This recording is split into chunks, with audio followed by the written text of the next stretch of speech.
반갑습니다, 여러분. 레베카입니다. 아들 넷이라고 했는데 저는 그래도 클라라 선교사님보다 나아요. 딸이 하나 있어가지고 네, 딸이 하나 있어서 그래서 총 5명의 자녀들을 데리고 있습니다. 첫째가 17살이고 막내가 이제 3살 됐죠? 2돌 지났어요. 막 2돌 지났어요. 네, 그래서 연령차가 많이 나는데 하나님 이제 좀 끝났겠군 이제 대사역 좀 해봅니다 했는데 막내가 생겨가지고 네, 하나님께서 또 그 막내를 향한 뜻이 있겠지 하고서 네, 기쁨으로 키우고 있습니다. 이제 막 말 트고 이제 막 존댓말 시작했어요. 저희는 공동체 생활을 하니까 형아들이 막 존댓말 쓰는 거 보고 얘가 말이 지금 막 트는 시점에 형아들을 보고 존댓말을 배워와서 제가 안 가르쳤는데 어느 날 집에 와가지고는 그랬어요? 요를 붙이더니 요 한 3주 사이에 이제 막 존댓말 쓰는데 너무 예쁘죠. 네. 그래서 기쁨으로 자녀를 키우고 있어서 오늘 제가 이제 제목이 자녀 양육과 신앙 전수인데 물론 뭐 저희 선교회가 계속 교육 사역을 해왔으니까 뭐 교육 사역 쪽에서도 얘기할 수 있지만 저한테 이런 자리가 왜 맡겨졌을까 싶을 때에 그래도 우리 선교회에서 위너는 저다 5명을 낳았다 그래가지고 그런 대표성으로 여러분 앞에 선 것 같습니다. 저를 혹시 아실지 모르실지는 모르겠어요. 여기 IM 홈스쿨러에서 그쵸? 거기에서 오신 분들이 계실 거고 지역 혹시 그 IM 홈스쿨러 말고 지역교회에서 오신 분 있으셔요? 네, 지역교회에서 오신 분. 그러면 거의 다가 IM 홈스쿨러에서 오신 분들인가 보다. 그러면 저를 잘 모르실 수 있겠어요. 저는 IM 마이클 조 선교사의 아내이면서 그리고 또 선교의 선교사로 지금은 이름이 해외 선교 지원 해외 선교 지원 본부장으로 있습니다. 네, 원래 해외 선교 대외 선교 본부장이었는데 그 자리를 다른 사람한테 주고 저는 이제 지원하는 어떤 컨텐츠 작업을 하고 또 선교의 여러 가지 이제 기본 기초적인 자료들을 만들어내는 일을 하고 있는데 한 6년에서 7년 정도 필리핀에 있었어요. 네, 2019년도 막내 가질 때까지 2013년도부터 13년도에 가서 막내 가질 때까지 이제 거기에서 사역하다가 저희 가족이 다 사역하다가 그리고 다시 이제 한국에 돌아와서 이제 마이클 조 선교사가 한국 사역에 좀 집중하는 이 텀에 같이 있죠. 그리고 목적은 이제 3년 뒤에 마이클 조 선교사 은퇴를 선언했거든요. 그리고선 해외 선교에 집중을 하겠다. 그래서 3년 후에는 이제 그 뭐 필리핀이든 인도든 아프리카든 하나님께서 보내주시는 그런 자리에 가서 선교할 것 지금 준비하고 있습니다. 네, 그래서 제가 이제 기본적으로 하는 사역들은 선교 사역이에요. 특별히 해외 선교 사역 쪽으로 계속 지금 연구하고 또 준비하고 있는데 그런 과정에서 제가 아이를 5명이나 있다 보니까 선교지에 필리핀에 처음 들어갈 때 필리핀에 아무것도 없었어요, 진짜. 처음 들어갈 때는 저희가 선교센터가 없는 상태에서 아무것도 없는 상태에서 들어갔을 때에 그때는 넷째까지 있었죠. 넷째가 7개월 때. 그러니까 첫째가 그때 8살, 둘째가 7살, 셋째가 5살, 그리고 넷째가 7개월 때 필리핀에 들어갔어요. 네, 그렇게 데리고 들어가서 거기 현장에서 이제 신학생들을 키워내고 그 아이들을 데리고 사역을 하면서 아마 이제 그 전에는 저희가 홈스쿨을 하겠다. 공교육에 보내지 않겠다 이렇게 결심을 하고 한국에서 좀 그때는 아이가 연령이 어렸으니까 어느 정도 제 손으로 홈스쿨을 했었죠. 그리고 필리핀에 들어가서 아이들을 거기서 제가 선교 사역을 하다 보니까 선교 사역 하는데 제가 일선에서 뛰니까 사실은 아이들을 제 손으로 교육하기가 많이 어려운 거예요. 그래서 1차적으로는 많이 놀게 했죠. 현장에서 많이 놀고 자연과 함께 많이 놀고 현지인들과 뛰어서 놀고 그런 현장에서 아이들의 이제 교육이나 여러 가지 교육들을 생각했을 때 제가 그래서 마이클 선교사 제가 거기 안에서의 교육을 할 수 있는 그냥 시스템 자체를 만들어 버렸어요. 우리 아이들도 섞여서 같이 교육할 수 있는.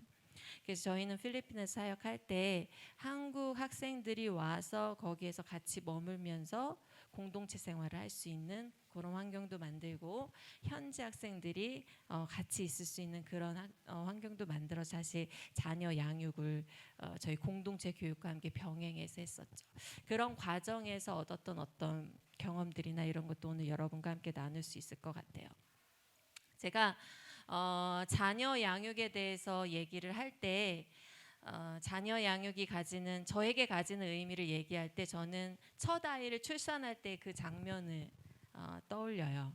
첫 아이를 출산할 때 저희가 가족분만시 그때 내가 아이를 낳을 때 내 남편이 꼭 옆에 있었으면 좋겠다. 당신도 내가 얼마나 아픈지 봐야 된다. 가족분만실을 같이 이제 가서 이제 아침에 딱 일어나자마자 이상해, 깨워서 이상해 막 이렇게 하고 봤더니 진통이 이제 한 5분씩 오는 거예요. 체크를 해봤더니 첫 아이인데 막 떨리는 마음으로 택시를 타고 가는데 택시에서 이제 3분 간격. 그리고 병원에 가서 너무 감사하게도 첫째 아이는 3시간 만에 났어요. 금방 났죠. 네, 그래서 아이를 이제 가서 가족분만실막에 들어가는데 이제 진통이 점점 간격이 좁아지는 거죠. 좁아지는데 남편이 옆에서 이제 내가 할 때마다 이제 내 손을 잡아줬는데, 제 손을 잡아줬는데 남편이 어떻게 할까 하다가 성경을 펴는 거예요. 제 옆에서 성경을 딱 펴더니 어디를 가냐면 마태복음 펴더니 예수님의 고난장. 그래서 예수님께서 이제 맞으시고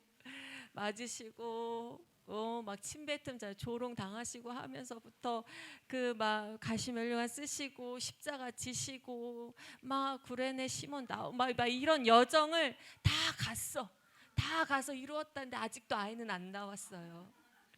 아직. 그러니까 이번엔 어디로 갈까요? 마가복음에 또 예수님이 또 고소를 당하시고 팔림을 당하시고 또 그 골고다 언덕을 또 올라가시고 또 가셔. 아직도 아이가 안 나왔어. 어디로 갈까요? 누가복음을 또 가서 또 그 길을 가고, 어디로 갈까요? 아직도 안 나왔어요.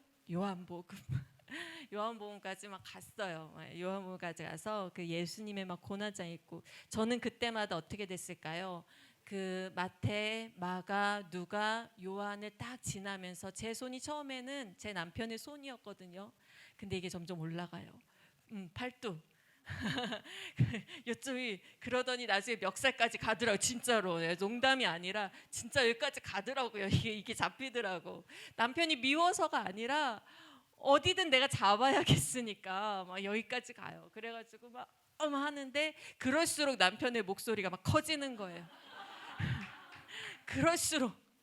그럴수록 막 켜지면서 예수님의 이제 막 고난장을 읽어주고, 그리고 막 이제 아이를 낳는데 그 마이클 선교사가 그때 의사 선생님 때 크게 혼났잖아요. 왜냐면 이제 아이를 이제 낳을 때 됐어. 이제 나오려고 그래. 그런데 남편은 이제 머리 쪽 가 있어라. 그리고 의사가 이제 밑에서 아이를 받아주는데 저한테 제가 막 식은땀을 흘리고 막 이를 악물고 막 이러고 있으니까 다 됐어, 나왔어, 다 나왔어, 됐어, 다 나왔어. 그러니까 의사 선생님이 나오긴 뭐가 나오냐고. 조용히 좀 있으라고 막 방해된다. 막 혼나고 막. 그런데 항상 얘기하지만 결혼식 때도 저는 안 울고 마이클 선교사는 울고 막 이랬거든요. 근데 아기 낳을 때도 저는 그냥 이러고 참고 있는데 마이클 제 머리를 붙잡고 함께 있어줘서 얼마나 위안이 되던지, 나를 대신에 울어주는 그가 있었다. 정말 위안이 됐었어요. 그런데 제가 아이를 낳고 나서, 아이를 정말 고통스럽게 낳고 나서, 근데 뭐 3시간 만에 낳든 얼마 만에 낳든 어쨌든 아프잖아요, 그렇죠? 아이를 막 낳고 나서 그 아픔 후에 아이를 봤는데 너무 예쁘고, 그러니까 누가 예쁘다 해서가 아니라 너무 예쁘고 너무 귀중하고 너무 소중하고, 거기서 깨달은 것이 있어요. 첫 번째 깨달은 건 뭐냐면 마이클 선교사 이제 고난장을 읽어주면서 저도 어쨌든 예수님의 고난을 출산 중에 묵상했을 거 아니에요. 제가 깨달은 게 여자가 남자보다 특권이 하나 있다면, 정말 특권이 하나 있다면 예수님이 생명을 낳는 그 고통, 십자가는 고난이 끝이 아니잖아요. 십자가를 통해서 예수님은 새 생명을 낳게 하시는 거잖아요. 남자보다 나은 여자의 특권은 출산이다. 왜냐하면 생명을 낳는 예수님의 고난을 그나마 이 몸으로 체험할 수 있구나. 남자는 뭘로 체험해요? 머리로. 그런데 우리는 몸으로. 그게 너무 큰 특권인 거예요. 그게 특권이구나.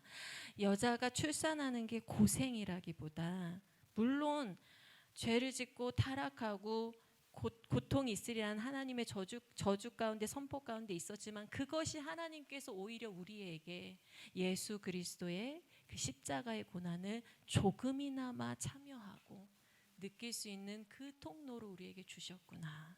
이것을 첫 번째 깨달았고, 두 번째는 이 아이가 너무 소중한데 나한테 고통을 안겨준 이 아이가 왜 이렇게 소중할까? 예수님은 내가 맨날 이 지랄로 사는데, 말하자면 여러분한테 하는 얘기가 제 자신이니까 지랄이라는 말을 쓰는 거예요. 남들한테는 안 쓰지만, 내가 맨날 이 지경으로 사는데 예수님은 제가 뭐가 좋다고 아직도 저를 이 자리에 부르세요. 제가 뭐가 좋다고 아직도 저를 그 자리로 데려다 놓으세요. 계속 쓰세요. 하나님 아시잖아요. 제 마음속에는 얼마나 제 마음속에는 하나님을 반대하는 생각들도 막 그렇게 일어나고 불순종하고 하는지. 그런데 왜 저를 쓰세요? 내가 내 아이를 보니까요, 예수님이 그 십자가에서 그 고통의 값을 치르신 생명값만큼 나를 사랑하는 거구나. 내가 고통 없이 이 아이를 쉽게 얻었다면 그만큼 이 아이가 그렇게 소중할까요? 그런데 내가 이 아이를, 내 값을 치르고, 내가 피를 흘리는 값을 치르고 내 아이를 얻었잖아요. 그러니까 이것만큼, 내가 고통을 겪은 만큼 이 아이가 너무 소중한 거야. 그러니까 예수님이 나를 그렇게 사랑하시는 이유가 나를 위해서 그런 고통의 값, 생명의 값을 치르셨기 때문이구나. 그래서 예수님이 나를 그렇게 소중히 여기는 만큼 내 자녀가 그렇게 소중하구나. 그것을 제가 첫째를 낳고 깨닫게 되었어요. 잠깐 한마디 하자면, 첫째를 낳고 마이클 선교사는 또 어디서 울었을까요? 동사무소 앞 놀이터에서 동사무소 앞 놀이터 어디에 그네에 앉아서. 제가 병원에 산후조리원에 있을 때 아이 출생신고를 하러 다녀온다고 갔는데 한참을 안 와요. 그래서 봤더니 뭐 했냐면, 그걸 받고 자기 이름 조재영, 자기 이름 그 아래에 조건호 그 이름이 새겨진 게 너무 감동이 되는 거야. 왜냐하면 본인은 정신박약 아버지, 불구 어머니 밑에 자라서 아들이란 말을 한 번도 들어보지 못한 그런 삶을 살았는데, 그나마 그 아버지도 대학교 때 이제 돌아가시고, 대학생 때 돌아가시고, 그런데 자기 이름 밑에 자기 아들이, 이 아들이 나중에 아버지 이렇게 불러줄 거 아니에요. 아버지는, 마이클 선교사는 아들 이렇게 부를 거고, 그렇죠? 그게 너무 뭉클해서. 그리고 하나님 앞에 그랬던 거, 하나님 제가 좋은 아빠가 될 수 있을까요? 좋은 아빠가 될 수 있을까요? 어떤 이러한 만감이 교차하는, 나는 내 아버지로부터의 어떤 그러한 체계적인 어떠한 가정에서의 어떤 그런 걸 받지 못했는데, 저는 제 자녀에게 그런 걸 줄 수 있을까요? 라는 물음을 던졌었다라는 거죠. 그래서 저희가 첫째 아이가 호적상은 조건호인데, 저희가 첫째 아이를 조은 조은이라고 불러요. 이유가 뭐냐면, 우리가 좋은 아빠 좋은 엄마가 되고 싶다, 뭐 이렇게 그런 마음으로. 이렇게 소중한 자녀, 그런 소중한 자녀를 양육하는 의미가 무엇일까 생각했을 때, 정말 예수 그리스도의 십자가에 비춰봤을 때 저는 목적이 하나밖에 없어요. 내 자녀가 하나님 앞에 흠없이 서기를 원합니다. 하나님 앞에 아름답게, 하나님 앞에 거룩하게 세움받기를 원합니다. 그렇죠? 여러분도 동일할 거라고 생각이 들어요. 그렇잖아요? 하나님께서 흠없는 자녀를 우리가 여기서 흠없다라는 말을 오해하지 마셔요.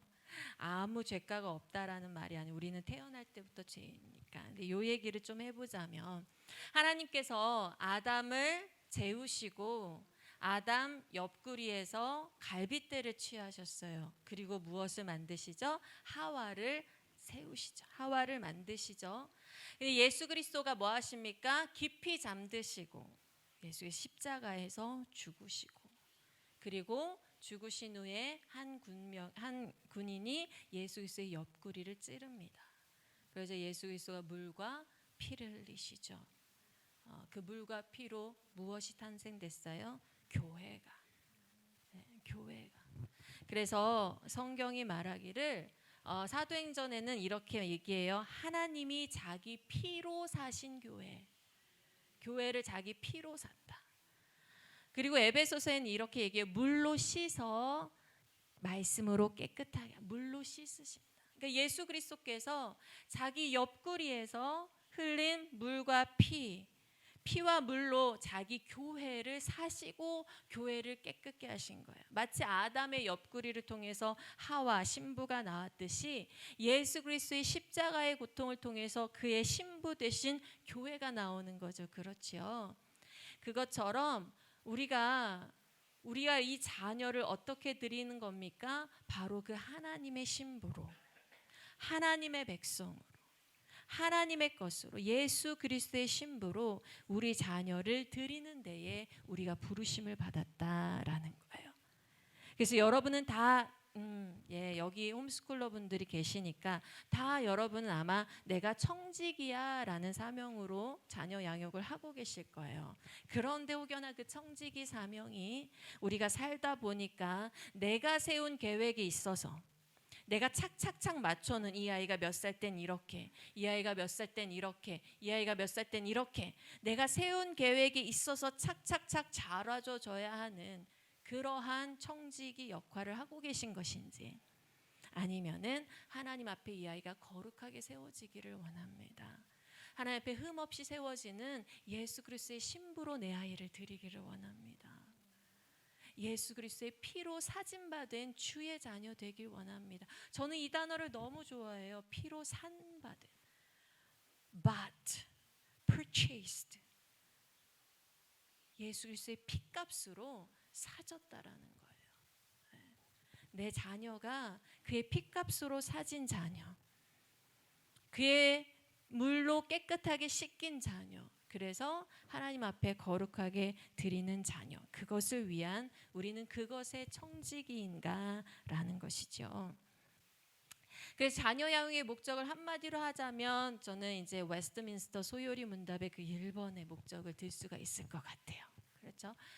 웨스트민스터 소요리 문답 1번에 사람의 제일 되는 목적이 뭐다라고 얘기합니까? 사람의 제일 되는 목적은 하나님을 영화롭게 하고 그를 영원토록 기뻐하는 거다라고 얘기하죠. 하나님은 이미 영광스러운 분이셔요. 그렇죠? 하나님은 이미 영광스럽고 온 천지 만물에 그의 영광스러움이 나타나 있고 우리에게도 나타나 있습니다. 하나님은 이미 영광스러운데 우리가 하나님을 영화롭게 한다? 하나님이 뭔가 부족해서 우리가 그를 더 빛나게 한다라는 의미가 아니죠. 하나님을 영화롭게 한다는 건 뭡니까? 그의 영광을 발견하는 거예요.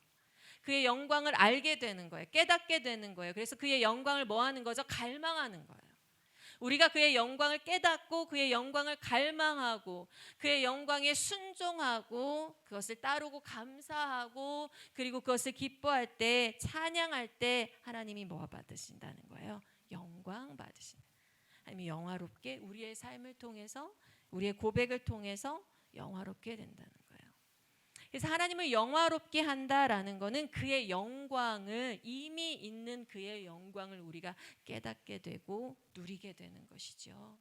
그래서 하나님을 영화롭게 하고 또 그를 기뻐하는 거다라고 했을 때 영화롭게 한다라는 건 곧 그를 기뻐하는 거다라는 공식이 성립하는 거예요.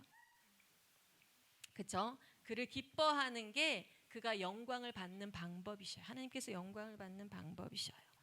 결국 그를 사랑하는 거, 그를 너무 좋아하는 거, 하나님을 너무 사랑하는 거, 하나님을 너무 좋아하는 거. 우리가 커리큘럼 상으로 아이들한테 이거 지켜야 돼, 이거 지켜야 돼, 이거 지켜야 돼 하고 1, 2, 3번을 정할 수 있어요. 그런데 본질은 뭡니까? 우리가 하나님을 사랑하면 지키라는 거 외에도 지키게 돼요. 목록 외에도 스스로 지킬 수 있게 돼요. 내 아이를 하나님을 사랑하는 아이로 만들게 되는 거죠.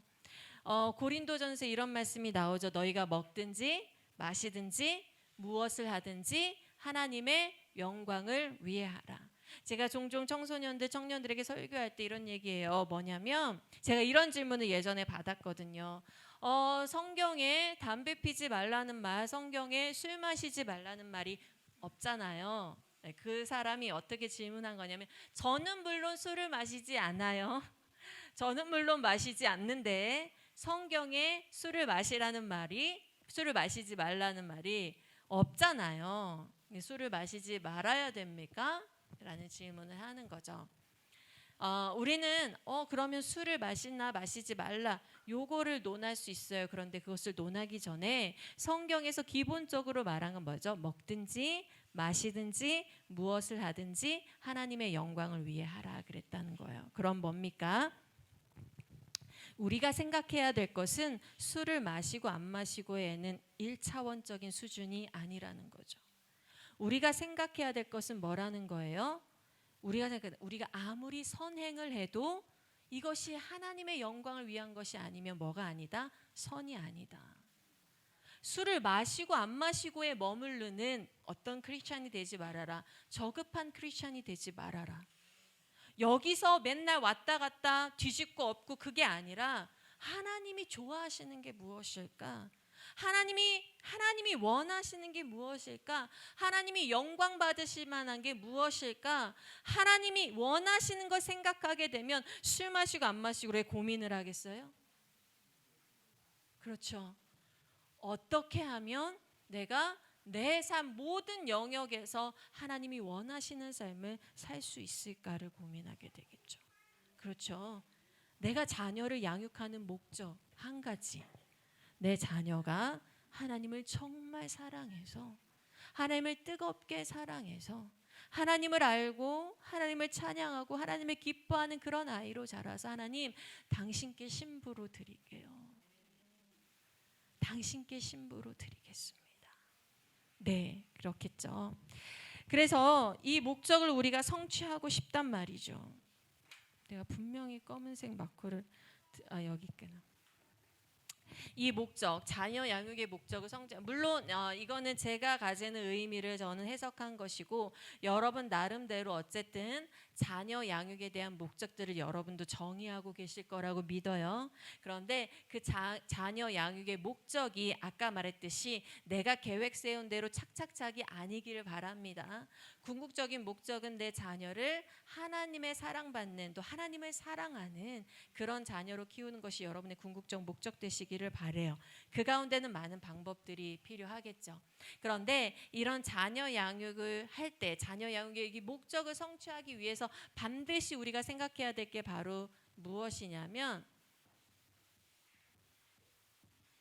무엇이죠? 기독교 교육이라는 거예요. 기독교 교육.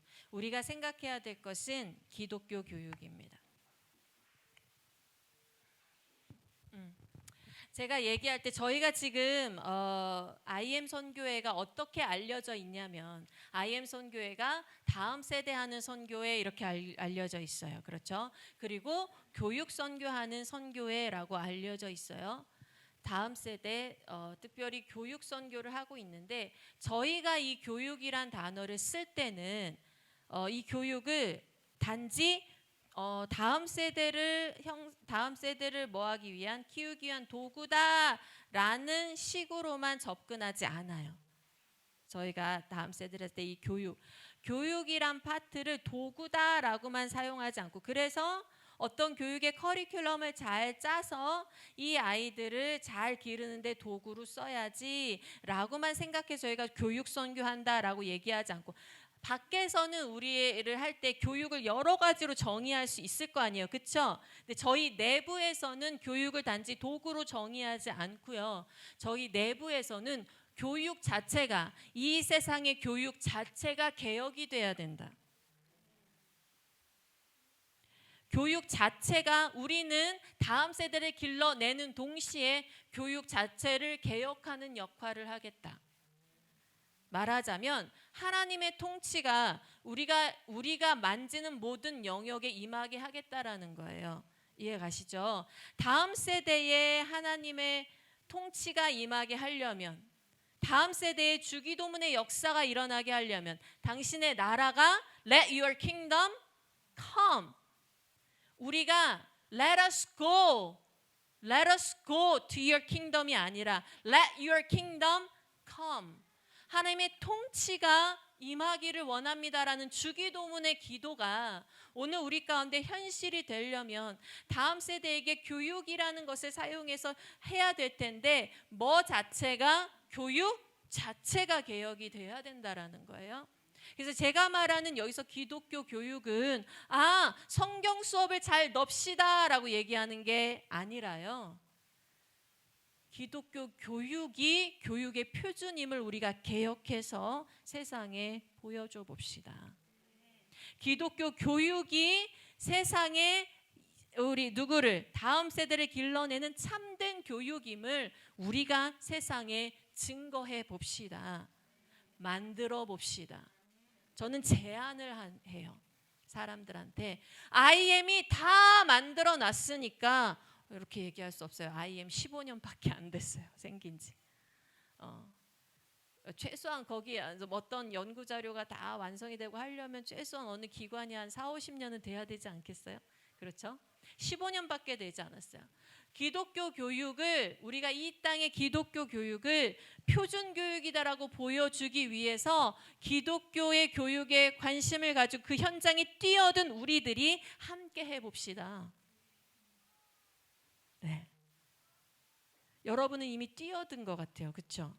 아니, 이런 생각까지 안 가졌을 수 있는데 어떤 흐름이 여러분을 밀고 왔어. 내 자녀를 내가 교육을 해야 되겠어. 뭐 이런 흐름이 밀고 왔어. 그 밀고 온 순간부터 여러분은 그 뒤에 거대한 무엇인가가 존재하고 있다라는 생각을 하지 않았을 수도 있는데, 어쨌든 이 자리까지 와서 여기 앉아 있으면서 제가 깨우쳐 드릴게요. 여러분은 기독교 교육을 개혁하는 자로 부르심을 받은 거예요. 내 자녀를 잘 키우는 자로 부르심을 받은 것이 아니라, 내 자녀를 잘 키우는 자가 아니라, 우리는 하나님 앞에 부르심을 받은 순간부터 뭡니까? 순간부터 디스플레이 되는 자들이에요. On display. We are on display to the world. 세상을 향해서 우리는 뭐가 되는 거예요? 전시가 돼요. 예수 그리스도를 믿는 순간부터 우리는 전시가 돼요. 하나님의 빛을 전하는 자로, 이방의 빛으로 전시가 돼요. 근데 여러분은 그 가운데서 무엇을 선포했습니까? 내 자녀를 내 손으로 길러내겠습니다를 선포했어요. 내 자녀까지 전시를 해놓으셨어요, 여러분. 세상에. 그러면 내 자녀가 이만큼 잘 컸어요를 보여주기 위해서 거기로 끝나겠습니까? 아니지요. 어떤 운동으로 이어져야 됩니까? 내 자녀가 이렇게 자라는 것을 보십시오. 세상이요, 여러분도 여러분의 자녀를 이 교육으로 교육해야 참다운 사람들을 만들 수 있습니다. 참다운 인재를 양성할 수 있습니다. 하나님께로 돌아가는 자녀, 하나님을 사랑하는 자녀, 하나님의 사명을 감당하는 자녀, 그 자녀를 양성해야 됩니다라고 세상에 무언의 목소리를 내고자 여러분이 그 자리에 서신 거예요. 저는 오늘 이거 얘기한 걸로 충분한 것 같아요.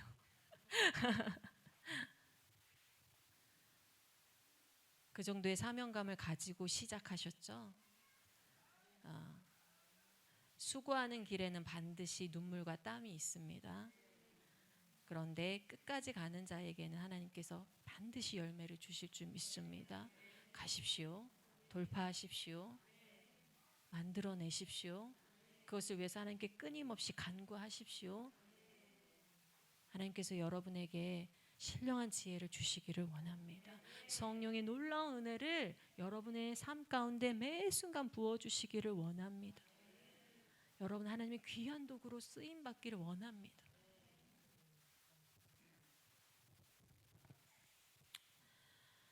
자, 기독교 교육에 있어서 제1교과서는 뭘까요?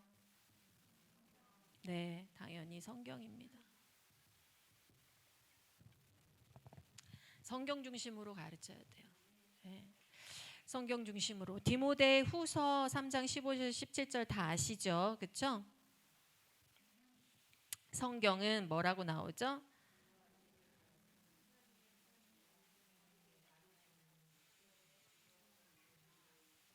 디모데후서 3장 15절에 성경의 역할이 세 가지로 나와 있어요. 그렇죠? 디모데후서 3장 15절에 또 어려서 성경을 알았나니 성경은 능히 너로 하여금 그리스도 예수 안에 있는 믿음으로 말미암아 구원에 이르는 지혜가 있게 하느니라. 구원에 이르는 지혜를 준대요. 첫 번째가. 그리고 두 번째가 뭐죠? 모든 성경 하나님의 감동으로 된 것으로 교훈과 책망과 바른과 의로 교육하기에 유익하니 이는 하나님의 사람으로 온전하게 하며 하나님의 사람으로 온전하게 세워준대요. 그리고 세 번째는 뭡니까? 모든 선한 일을 행할 능력을 갖추게 하려 함이라. 성경은 어떤 역할을 합니까? 하나님의 일을 온전하게 행할 수 있도록 해준대요. 그래서 성경은 이 세 가지 구원에 이르는 지혜. 우리는 성경을 그동안 뭘로만 사용했습니까? 사실 첫 번째 역할로만 사용을 해오죠. 보통은 성경을 알아야 구원받고 예수 그리스도를 따르는 삶을 살고, 근데 구원에 이르는 지혜, 그리고 하나님의 사람으로 온전하게 하고 하나님의 일까지 온전하게 한다. 그래서 전체적인 모든 영역에 있어서 성경은 어떤 역할을 하는 거예요? 제1교과서일 뿐만 아니라 중심 역할을 해주는 거예요. 그래서 기독교 교육은 이 성경의 원리가 중심이 되는 교육이, 한마디로 얘기하면 성경의 원리가 중심이 되는 교육인데요. 자, 구원에 이르는 지혜를 준다고 합니다. 구원에 이르는 지혜는 뭔가요? 한마디로 복음이죠. 그렇죠? 한마디로 성경에는 무슨 내용이 담겨 있습니까? 복음이 담겨 있어요. 복음은 뭐예요? 마가복음 1장 1절에 뭐라고 합니까? 예수 그리스도가 복음의 시작이다 그래요. 복음은 한마디로 누가 왔다라는 거예요? 예수 그리스도가 왔다라는 거예요. 한마디로 예수 그리스도가. 근데 예수 그리스도가 온 게 나랑 무슨 상관이야? 그렇죠. 예수 그리스도 온 게 그래, 유대인들에게는 뭐 그들은 누굴 기다렸으니까? 메시아를 기다렸으니까. 그렇죠. 메시아를 기다렸으니까 그들한테는 예수 그리스도가 메시아인지 아닌지 뭐 할 수 있겠지? 구분할 수 있겠지. 그치? 그렇죠. 그런데 그치라고 해서 죄송해요. 학생들 놓고 말을 하다가 어려 보였나 봐요, 여러분이. 여러분이 어려 보였나 봐. 죄송해요. 자, 그래서 예수 그리스도가 그들한테는 그런 존재가 될 수 있겠지. 우리한테는 어쩐 존재야. 그런데 사도 바울이 뭐 합니까? 선교여행을 가죠. 1차, 2차, 막 3차 선교여행 가잖아요. 하루는 선교여행 갔을 때 어디로 갔어요? 아테네로 갔어요. 그렇죠? 사도 바울이 아덴으로 갔어요. 그리스의 아덴으로 가서 다른 때 같으면 어떻게 합니까? 다른 때 같으면 회당을 찾아가서 어떻게 해요? 회당에 있는 유대인들한테 어떻게 합니까? 예수 그리스도가 메시아야. 유대인들한테 너희들 구약 성경 읽었잖아. 구약 성경 알잖아. 그땐 구약 성경이 하나밖에 없었죠. 신약 성경 아직 써지기 전이니까 예수 그리스도가 메시아야 뭐 이런 얘기부터 해가지고 막 십자가 얘기하고 막 이랬겠죠. 그런데 아테네를 가니까 어떻게 해요? 아테네에는 누가 있어요? 아테네는 그리스의 중심이잖아요. 철학자들의 도시잖아요. 그렇죠. 스토아 학파, 또 에피크로스 학파, 그런 학파들이 있었잖아요. 그때 사도 바울 당시에. 그러니까 그런 철학자들과 논쟁할 때에 사도 바울이 예수 그리스도 피 흘린 거 십자가를 먼저 얘기하지 않고 그들에게 무엇을 얘기합니까? 아, 너희들 신을 참 많이 섬기는구나. 너희도 종교심이 많구나. 그런데 보니까 알지 못하는 신한테도 예배를 드리네. 너희가 알지 못하는 그 신을 나는 알고 있어. 누군지 알아? 세상을 창조하신 신이야. 세상을 창조하신 하나님이야. 그런데 그 하나님이 이 세상에 자기 아들을 보내주셔서 그 아들이 이 땅에서 부활을 하셨어. 그 아들을 믿는 자는 부활하게 될 거야 라는 소식을 전해요. 네, 무엇입니까? 하나님은 어떤 하나님이라는 거예요? 그 하나님이 유대인들의 하나님뿐만 아니라 어떤 하나님이라 우리한테 오늘 하나님이 되시는 이유는 그 하나님이 어떤 하나님이기 때문이죠? 창조주 하나님이기 때문이죠. 근데 우리가 그에게 돌아가야 되는 이유는 뭡니까? 우리가 그를 반역하고 타락한 존재라는 거예요. 그런데 그 하나님께서 우리를 타락한 우리를 어떻게 하신다? 자기 아들을 보내셔서 회복하신다. 구속하신다. 네. 그래서 이 복음에 어떤 메시지가 있는 겁니까? 창조, 타락, 구속, 회복의 구속사 메시지가 있는 거예요. 구속사. 성경에는 그래서 어떤 메시지가 있는 거죠? 구속사의 메시지가 있는 거예요. 네, 구속사의 메시지. 하나님께서 이 구속사를 이루시는 이유가 뭡니까? 네, 하나님께서 이 창조한 세상에서 우리가 타락했어. 아, 불쌍해. 아, 얼마나 고통받아. 내가 너를 꼭 구원해야겠어. 내 아들을 보내줄게. 그게 궁극적인 목적이 아니지요. 그게 목적이 아니죠. 그게 목적이라면 요한계시록 맨 끝에는 하나님께서 그냥 불쌍한 백성들을 데리고 와서 사는 것으로 끝나면 되는데 요한계시록 끝에 뭐라고 합니까? 너희가 세세토록 왕노릇하리라 라고 요한계시록이 적혀 있어요. 우리 보고 왕노릇을 한대. 하나님, 내가 뭔데 왕을 시켜주시나요? 뭔데요? 창조 때 하나님께서 하나님의 창조 가운데 인간을 맨 마지막에 하나님의 형상대로 창조하시고 하나님의 형상을 주셔서 하나님을 닮게 하면서 동시에 어떻게 합니까? 너희는 생육하고 땅에 번성하고 충만하고 뭐해라? 정복하고 다스려라 라고 뭘로 세우셨어요? 왕으로 세우셨어요. 여기서는 대리 통치자죠. 그렇죠? 그래서 말하자면 하나님께서 에덴에 무엇을 창설하셨다고 알고 있습니까? 하나님의 나라. 그래서 하나님의 구원의 목적은 뭐다? 하나님의 구원의 목적은 불쌍하니까 건져줄 게가 아니라 뭐라고 했어요? 하나님 나라 회복. 하나님 나라. 창세기에서 창조 때 하나님께서 창조하신 그 하나님 나라. 그런데 그것을 누가 찬탈했습니까? 사탄이 찬탈했죠. 그렇죠? 우리는 하나님의 나라의 그 원형인 어디에서 쫓겨나고 에덴에서 쫓겨나고 사탄이 그 나라를 찬탈했단 말이에요. 그런데 하나님께서 그 나라를 어떻게 되찾아 오십니까? 어떻게요? 예수 그리스도를 보내주셔서 십자가에서 그 사탄의 머리를 밟으시고 그리고 자기가 죽음으로 사탄으로 인해 만들어진 사망과 죄의 저주를 끊으시고 우리를 하나님의 백성 삼아 주셔서 우리가 바로 그 하나님의 나라에 속한 자가 될 뿐더러 동시에 왕 노릇하는 자로 세워 주셨다라는 거예요.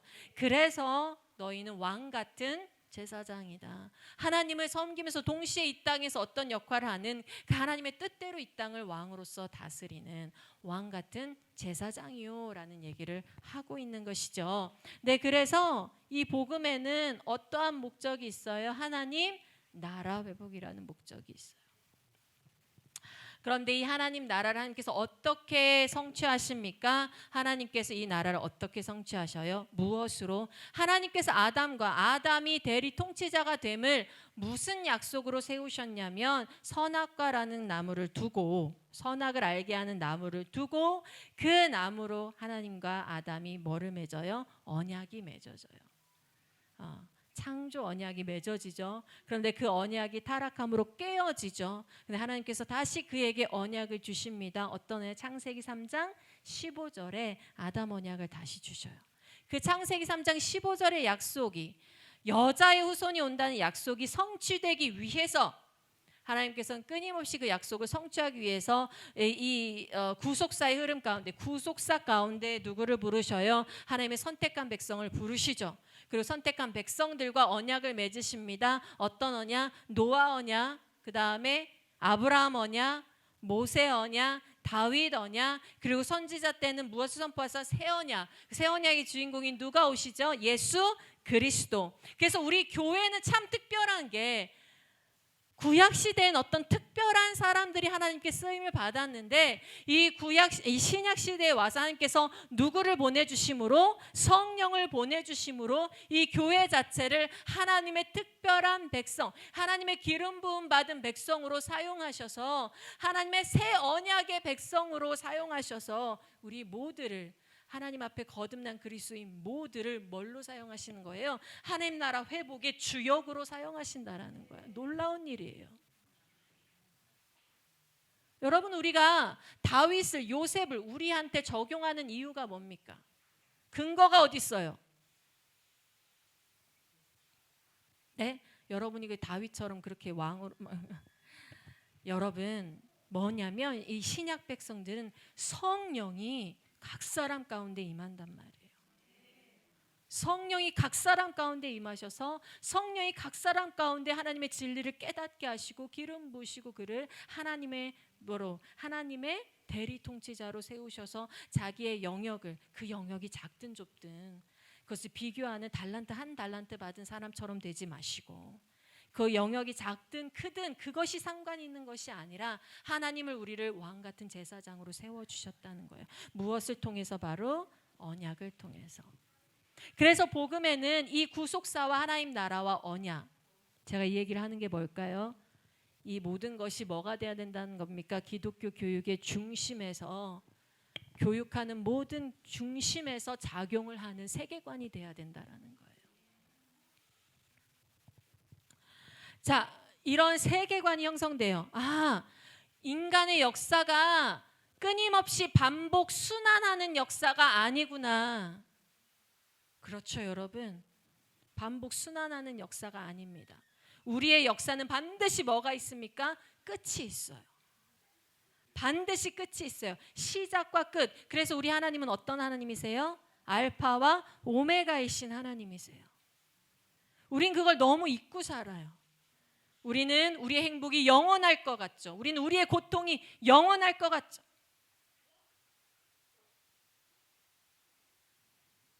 아닙니다. 이 땅이 영원히 존재할 것 같죠? 아니에요. 그러니까 행복에 취해서 막 살다가 고통에 함몰돼서 살다가 하나님을 잊어버리는 거예요. 그것이 아니라 예수 그리스도 반드시 재림하실 것이고, 재림하는 날에 이 땅에 심판이 임할 것입니다. 그러나 우리 예수 그리스도께서 누가복음에서 무엇을 선포하지 않으셨어요? 감사하게도 신원의 날, 보복의 날을 선포하지 않으셨습니다. 그렇지요. 누가복음에서 예수 그리스도께서 자기의 사명 선언문을 선포하시잖아요. 어디에서? 회당에서, 나사렛 회당에서. 이사야 말씀을 근거로 해서 성령이 너에게 임하시면 어떤 일이 일어난다고요? 성령이 내게 임하면 가난한 자가 부욕해 되고 눈먼 자가 눈을 뜨고 막 하면서 그 말씀을 하시면서 이 말이 오늘 너희 귀에 응하였다라고 예수가 얘기하시죠. 그 얘기를 하실 때에 원래 이사야서에는 뭐예요? 원래 이사야서에는 은혜의 날과 보복의 날, 하나님께서 은혜의 날과 보복의 날을 주신다라고 하는데, 예수 그리스도께서 은혜의 날을 주신다고 보복의 날을 선포하지 않으셔요. 예수 그리스도가 재림하시는 날이 바로 어떤 날이라는 거죠? 보복의 날, 심판의 날. 악인이 심판받는 날. 그러나 그 안까지는 예수 그리스도가 악인이 돌아오기를 기다리시는 은혜의 해. 그래서 우리가 원수를 사랑해야 되는 이유, 예수가 아직도 그 원수를 기다리고 있으니까. 이것이 우리의 세계관이 돼야 우리가 용서할 수 있고, 우리의 세계관이 돼야 우리가 이 고난을 뚫고 이겨나갈 수 있고, 세계관이 돼야 이 고난 가운데 천국을 사모할 수 있고, 이 땅에 보이는 것에 함몰되지 않고 위의 것을 찾을 수 있고, 그럼에도 이 땅을 회복하기 위해서 우리가 최선을 다해서 달려갈 수 있고. 이 세계관을 가져야 된다라는 거죠. 우리 자녀들이 누구를 통해서? 신앙전수 여러분을 통해서. 성경은 어때요? 구원에 이르는 지혜를 주고요. 그 다음에 하나님의 사람으로 온전하게 한다고 합니다. 자, 이런 세계관을 가졌을 때에 우리의 정체성이 나와요. 이런 세계관을 창조, 타락, 구속, 회복의 역사 안에서 하나님의 나라를 성취하기 위해서 하나님께서 언약, 그래서 우리는 새 언약의 백성으로 어떤 자들이다?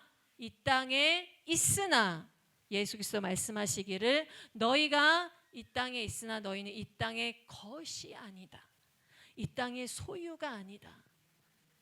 그래서 곧 우리의 시민권 어디에 있다고요? 하늘의 시민권을 가진 자들이다라는 거예요. 하늘 시민권자. 자, 하늘 시민권자. 이 땅에 있으나 이 땅에 속하지 아니한 자를 뭐라고 부르냐면 뭐라고 부릅니까? 제자라고 불러요. 제자. 그들을 제자라고 부르는 거예요. 그러니까 한 무리에 뭐가 되는 거죠? 한 무리에, 이 땅에 한 무리에 고고한 예수를 따르는 한 무리들. 제자가 되는 거예요. 똑같이 옷 입고 똑같이 먹고 똑같이 이 땅에서 모든 활동들을 하며 사는데 저 사람들은 삶의 방식이 달라요. 어딜 가도 저 사람들은 표시가 나요. 예수 따르는 자들이구나. 그리스도인이라는 말 자체가 조롱하기 위해서 만들어졌잖아요. 그리스도인이라는 단어가 처음 쓰인 곳이 어디입니까? 안디옥 교회지요. 안디옥 교회. 사도 바울이 바나바와 사역했던, 거기서 파송받았던 그 안디옥 교회. 거기에서 처음 무슨 단어가 쓰입니까? 그리스도인이라고 불렸어요. 다른 사람들이 봤을 때 저 사람들은 너무 특이한 거야. 로마 사람들, 그 당시에 로마 사람들의 풍습을 쫓지 않고 자기들끼리 모여서 뭐하고 또 뭐하고 막 이래. 나누고, 서로 재산을 나누고, 서로 돌보고, 교제하고, 이런 모든 모습 속에서 야, 저 사람들 모여서 뭐뭐뭐 한다, 그리스도인이다, 예수를 따르는 자라는 제자의 별명이 붙여진 거예요. 제자의 별명. 제자, 하나님의 사람으로 이제. 그러면 뭡니까? 복음으로, 제자는 복음으로 자기의 삶은 어떻게 합니까? 자기의 삶의 모든 영역을 뭐 해야 돼요? 해석해야 돼요. 내 삶의 모든 영역을 해석해야 돼요. 결혼관, 재정관, 직업관, 내가 살아가는 모든 영역, 직업의 의미를 해석해야 돼요. 뭘로? 복음으로. 그게 제자예요. 해석해서 그 삶을 살아가는 자가 제자예요. 우리는 여기서 머물 때가 많다고 했잖아요. 이걸 잘 알아요. 아는데 그것을 우리 삶에 적용해서 실제적으로 내 재정에 적용해서 해석을 하지 않는다는 말이에요. 내 직업에 적용해서 해석을 하지 않는다는 말이에요. 성경을 알면 할수록 가슴이 불끈불끈해질 때가 있잖아요. 무엇을 알면 할수록. 산상수훈의 의미를 알면 알수록. 그냥 착하게 살아가 아니잖아요. 그렇죠? 그냥 착하게 살아가 아니에요. 예수님께서 예수님께서 어떤 말씀을 하셨어요? 뭐 예를 하나 들자면 예수님께서 어떤 말씀을 하셨어요? 너희가 지나가는 여자를 음욕만 품어도 뭐다? 보고 음욕 품어도 간음이다 했어요. 여러분, 이슬람 사람들 뭐 써요? 히잡 쓰죠. 히잡 쓰는 이유가 뭐예요? 여자가 자기를 드러내면 뭐 할 수 있죠? 남자를 간음에 빠지게 할 수 있죠. 남자 마음에 음욕을 불러일으킬 수 있죠. 그래서 남자의 음욕을 불러일으키는 게 누구 탓이라는 거예요? 중동의 그 시대에서 중동의 풍습은 뭐였어요? 여자가 남자를 음욕 품게 하는 존재였단 말이에요. 근데 예수께서 거기에서 도전장을 내미시는 거예요. 뭐라고요? 너희가 여자를 보고 너희 마음의 음욕을 품어도 그게 뭐다? 간음이다. 즉 죄는 여자가 너희한테 음욕을 불러 일으키는 것이 아니라 너희 마음의 음욕을 품는 너희가 간음을 저지르는 그것이 너희의 죄야 라고 그 당시의 관습과 그 당시의 풍수를 뭐 하는 거예요? 예수님께서 도전하시는 거예요. 예수님은 그저 지금 우리는 많이 성경의 진리들이 많이 편만화된 시대에 살고 있으니까 그 말씀이 예수님 말씀이 얼마나 도전적인지 알지 못하지만은 그 당시에 그 말씀은 굉장히 도전적인 말씀이에요. 사람들을 깨우는 말씀이라고요. 우리는 모더니즘과 포스트 모더니즘이 섞여 있는 시대에 살고 있지 않습니까? 이런 시대에 우리는 어떤 도전적인 메시지를 이 세상에 줄 수 있을까요? 그러려면 어떻게 해야 될까요? 복음으로 우리의 삶을 해석해야지요. 그리고 그 삶을 살아내야지요.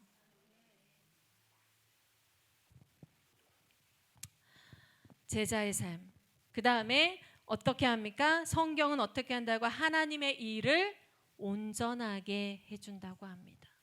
하나님께서는 어떤 일을 하고 계셔요? 하나님께서는 구속사로 볼건대 하나님께서 하시는 일은 뭡니까? 바로 하나님의 나라를 뭐하는 일? 회복하는 일. 이것을 뭐라고 불러요? 하나님의 선교. 우리의 선교가 있기 전에 이 개념은 많이 아실 거예요. 그렇죠? 미시오 데이 많이 아시죠? 우리의 선교가 있기 전에 교회의 선교가 있기 전에 이미 선교를 하신 분은 누구시다? 하나님이시다. 역사 가운데 하나님을 배반하고 반역하고 에덴에서 쫓겨난 그래서 타락한 이 세상 타락한 세상 가운데 하나님께서는 그 세상의 중심 줄기로 누구를 부르셔요?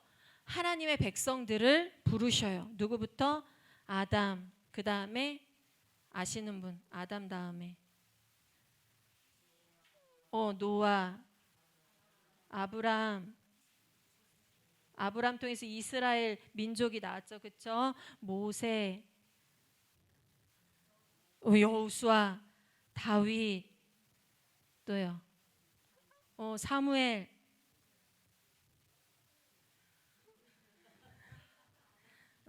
요셉, 여기 앞에 요셉도 있죠. 요셉도 이집트 가서 그렇죠? 이집트에서 역할을 했으니까 이 모든 자들이 다 누구 어디에 하나님께서 하나님 나라를 회복하고자 하는 하나님의 선교에 뭐한 자들이었다? 동참한 자들이었다. 동참한 자들. 그리고 신약의 우리는 더욱더 넓은 세계로 미전도 종족에게 복음을 전파한다 뭐 이러면서 더 넓은 세계로 선교가 나아가고 있죠. 근데 이 선교가 교회의 선교가 아니라 먼저가 아니라 뭐에? 결국 하나님 나라를 회복하고자 하는 누구의 선교에? 하나님의 선교에 동참하고 있는 것이다. 그래서 우리는 하나님의 일을 온전하게 하기 위해서 성경 전체에서 아담 때부터 성경 전체에서 뭘 발견하는 거죠? 하나님 나라를 회복하고자 하는 하나님의 선교를 발견하는 거예요. 그리고 그들이 어떻게 그 선교에 동참했는가를 발견하는 거죠. 그리고 오늘 나는 내가 서 있는 자리에서 하나님의 나라 회복을 위해 이 선교에 나는 어떻게 동참할 것인가? 나의 선교는 무엇인가? 나의 갈 길은 무엇인가? 성경을 통해서 우리가 구원만 있고 제자 되는 삶과 선교에 동참하는 삶이 없다면 그것은 기독교 교육이 아닙니다. 그럼 기독교 교육이 아니에요. 구원 하나 얻고 내 자녀를 이 세상의 기준으로 길러내는 그냥 일반 기독교 교육에 성경 얹은 것과 같은 거예요. 이 모든 것이 구원에 이른 지혜와 하나님의 사람으로 온전하게 되는 것과 그리고 하나님의 일까지 하나님의 선교에 동참하는 것까지 감당하는 우리가 그래서 기독교 교육을 뭐라고 부르는 거예요? 기독교 교육을 뭐라고 부르는 거죠? 전인교육이라고 부르는 거예요. 전인교육. 기독교 교육을 뭐라고만 보지 않고 신앙교육, 기독교 교육 이퀄 신앙교육이 아니라 기독교 교육은 뭔 거예요? 전인교육. 전체 사람을 세우는 교육.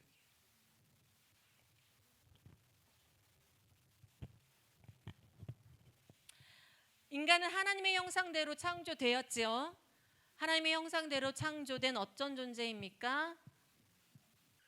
영적 존재입니다.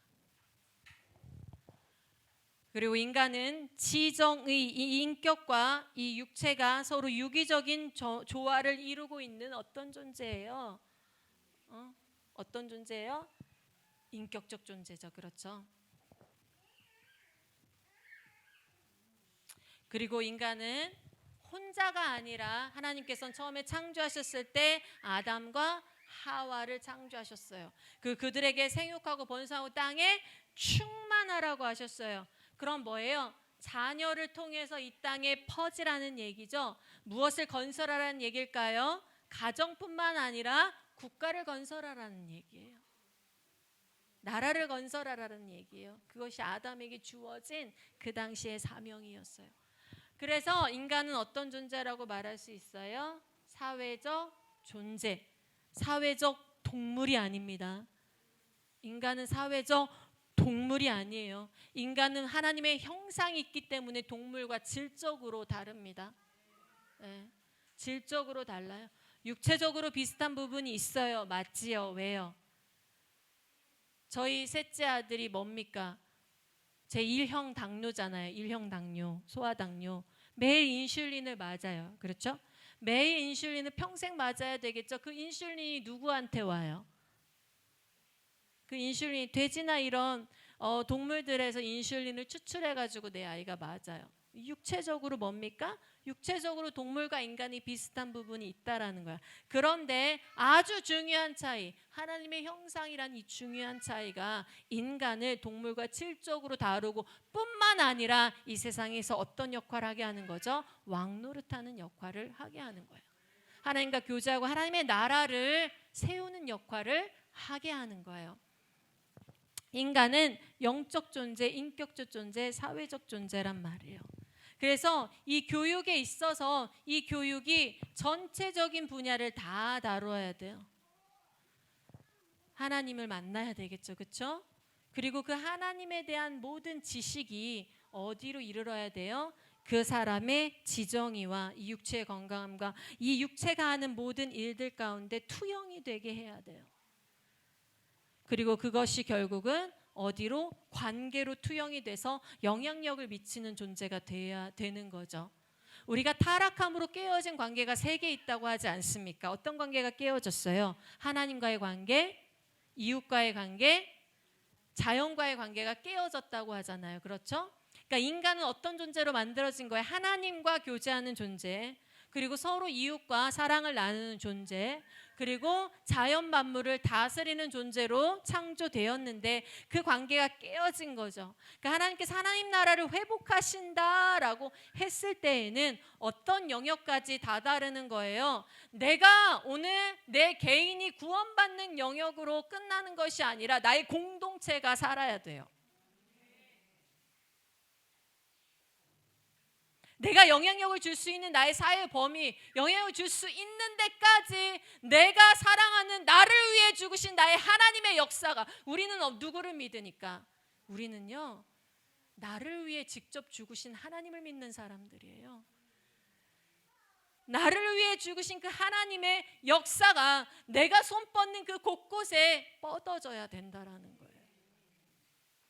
여기서 다시 말합니다. 우리의 영역이 작든 크든 그건 상관이 없다고요. 이런 얘기를 했을 때 사람들이 무슨 얘기를 하냐면 저는 할 수 아는 게 없어서, 그건 한 달란트 맡은 사람의 변명과 같은 거예요. 내 영역이, 오늘 내 가정이 내 영역이면 충분해요. 충분합니다. 내가 가정주부라고 해서 못할 게 없다. 내 가정이면 충분해요. 거기 영향을 미치면 되는 거예요. 하나님께서 내게 주신 그 영역에. 하나님께서 어떤 사람에게는 나라를 맡기시겠죠. 나라의 범위와 가정의 범위가 사람들의 눈에 봤을 때는 크기의 차이가 있지만 하나님께서 맡겨주실 때에는 그 영역에 내가 영향력을 미치는 그 영향력의 깊이는 다를 바가 없다라는 거예요. 우리는 모두 어떤 사람이라는 거죠? 우리는 모두 하나님의 통치가 내가 손 뻗는 그곳에 임하기를, 내 자녀가 그런 자녀가 되기를 우리는 기독교 교육을 고민해 봅시다. 고민해 봅시다. 하나님, 내 자녀가 구원에 이르는 지혜만 가지기를 내가 소망해 왔습니까? 하나님, 내 자녀가 하나님의 사람으로 온전하게, 그리고 하나님의 일을 동참하는 자. 그래서 내 자녀가 이 땅에서 자기가 하나님께서 자기에게 맡겨주신 그 영역을 최선을 다해서 순종하며 하나님의 통치 영역이 되도록 잘 경영하는 자가 되게 하여 주시옵소서.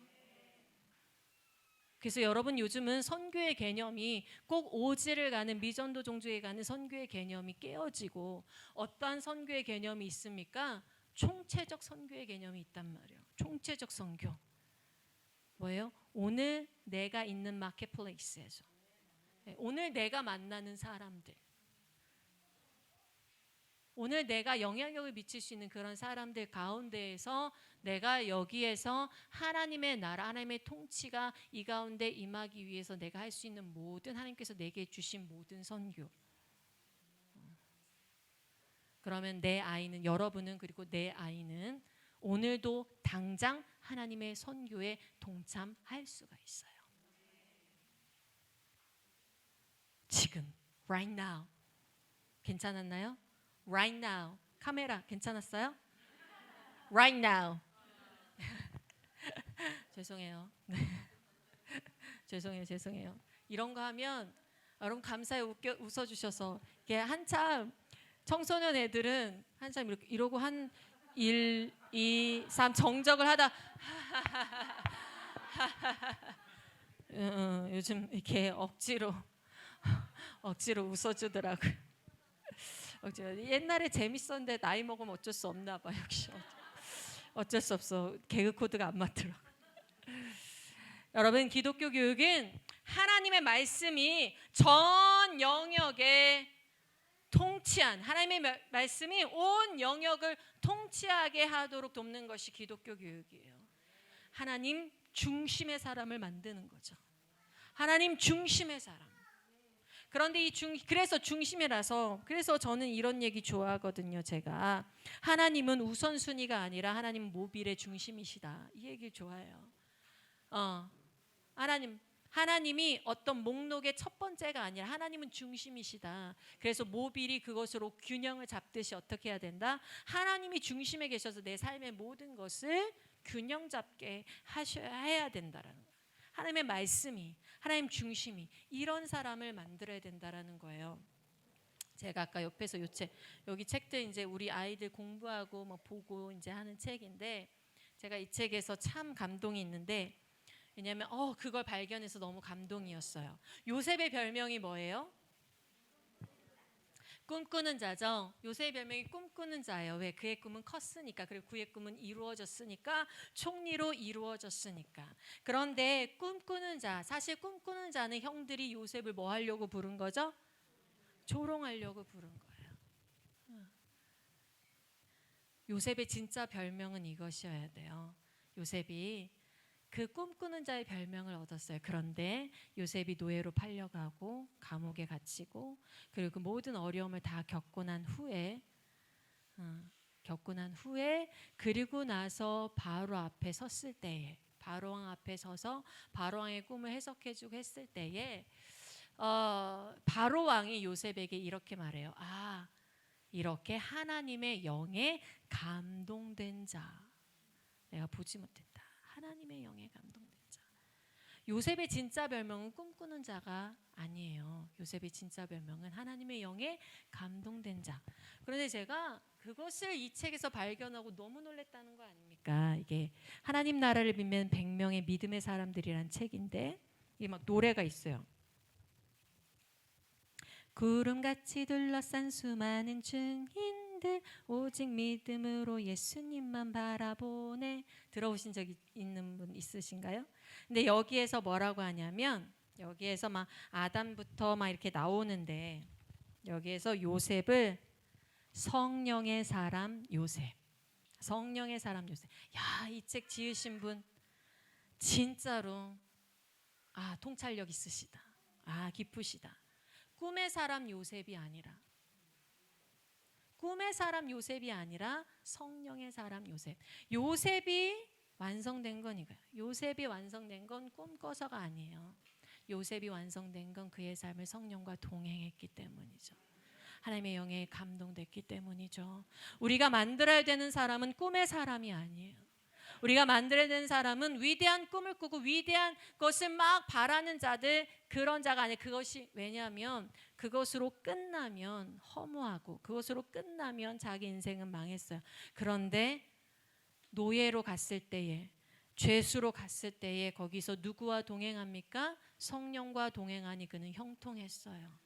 가장 밑바닥에서 형통한 자가 되었어요. 그는 성령의 사람이었어요. 우리의 자녀들이 어떤 자녀가 되면 좋을까요? 꿈의 사람이 아니라 성령의 사람 되기를 바랍니다. 성령의 사람 되기를 바라요, 여러분. 아까도 말했어요. 모더니즘과 포스트 모더니즘이 혼재된 이 세상에서 양극단의 사상이 혼재돼 있어요. 그렇죠? 이 혼재된 사상에서 우리는 이 기독교 교육을 절대 진리로 지켜내야 합니다. 우리 아이들을 건져내야 됩니다. 성경 중심의 이걸 뭐라고요? 세계관. 구속사 하나의 나라 언약 세계관. 제자의 삶을 사는 가치관. 하나님의 선교에 동참하는 소명관. 세계관, 가치관, 소명관이 우리 자녀들에게, 우리 자녀들의 영적 성장과 인격적 성장과 또 관계적 성장으로 확장되게 만들어야 합니다. 여러분이 이 기독교 교육을 사수하셔야 되고 또 기독교 교육을 고민하셔야 되고 여러분의 기독교 교육을 뭐 해야 돼요? 만들어 내셔야 되는 것이죠. 그것을 위해서 우리는 함께 고민도 하고 함께 그것을 위해서 모임도 만들고 함께 그것을 위해서 달려가기를 바랍니다. 네, 뭐 이런 모임들을 할 수도 있고 진짜 여러분 안에서 이것을 하기 위한 공동체들을 개발시키실 수도 있고요. 세우실 수도 있고요. 자, 자녀 양육까지 왔어요. 자녀 양육과 뭐였죠? 제목이? 자녀 양육과 신앙전수였잖아요. 신앙전수 아직 안 왔네요. 어깨 좀 이렇게 좀 풀어주실까요? 아이 5을 낳고 40이 넘고 막 하니까는 자는 게 아니고 쉬는 게 아니고 자도 이렇게 맨날 몸이 이렇게 뭐죠? 찌뿌둥하고.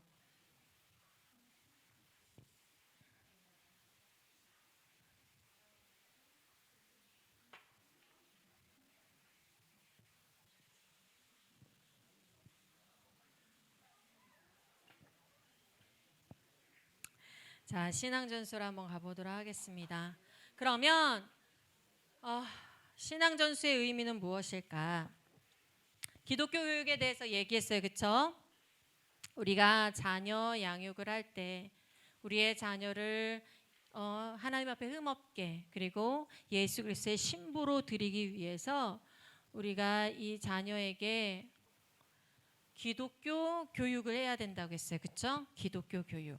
말하자면 성경 말씀을 중심으로 성경적 세계관, 성경적 가치관, 성경적 소명관을 전수하여 이 아이가 구원받는 것으로 끝나는 것이 아닌 제자의 삶을 살고 그리고 뭐한다? 하나님의 선교에 동참하는 소명인의 삶을 사는 데까지. 그래서 자기의 온 영역을 하나님의 통치 영역으로 올려드리는 그런 자로 우리의 자녀를 키우기를 원한다 했습니다. 요셉의 얘기도 했어요. 성령의 사람. 내 아이가 꿈의 사람으로 끝나지 않고 성령의 사람이 되기를. 네, 꿈의 사람으로 성장한 사람들의 많은 간증들이 있어요. 그렇잖아요. 하버드대 가고. 또 여기도 자녀가 뭐 하버드대 가신 분 있으셔요? 네, 저희 자녀 지금 대학생이에요. 17, 16살. 아시죠? 네, 대학생이에요. 사이버 대학교. 그래서 저희 아이들은 대학 일찍 가서 너희는 10대 때 사역해라. 지금 10대 때 사역하고 있습니다. 오늘 이 자리에는 제 자녀들이 없네요. 네. 왜 없냐면 지금 제 딸아이가 16살의 딸아이가 막내를 보고 있거든요. 엄마가 사역할 때 걔는 아이를 보고 제가 아이 볼 때 걔가 사역하고 서로 왔다 갔다 사역을 나눠지는 그런 관계예요. 네. 신앙전수, 이제 신앙전수를 한번 가볼게요. 여러분 자녀 양육과 신앙전수인데 신앙전수는 뭘까요? 한마디로 기독교 교육, 그리고 기독교 교육은 전인 교육이라고 했죠, 그렇죠? 전인 교육의 중심에 있는 것이 뭡니까? 신앙전수예요. 기독교 교육의 중심에 있는 것이 커리큘럼이 아니라 중심의 원리가 커리큘럼이 아니라 중심의 원리는 신앙전수예요. 그러니까 기독교 교육은 꼭 뭘로 일어나야 된다라는 거죠?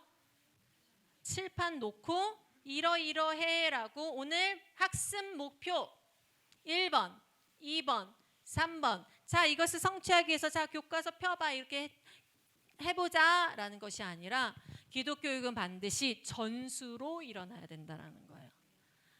신앙 전수로 일어나야 된다라는 거예요. 그런 의미에서 오늘은 참 여러분이 홈스쿨 하시는 부모님들이 오신 것이 참 의미가 있어요.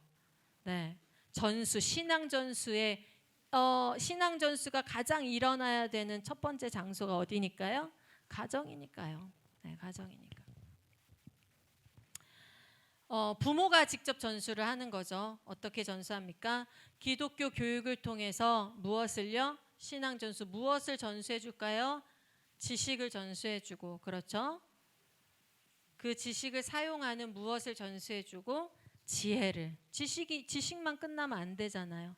지식을 사용하는 지혜를 전수하고, 그리고 무엇일까요? 그것을 사용해서 내 인생에 어떤 길로 가야 될지 무엇을 전수해야 되죠?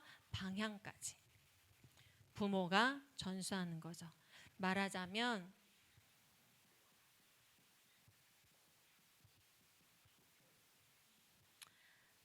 알매 전수, 삶의 전수, 길의 전수가 있다라는 거예요. 신앙 전수에. 멋지죠? 네, 알매 전수, 삶의 전수, 길의 전수. 멋지지 않나요? 여러분 어디 가서 이렇게 얘기할 때 이거 레베카 선교사님 말했어요. 뭐 이렇게 얘기해 주시면 감사하겠어요. 네. 알매 전수, 삶의 전수, 길의 전수.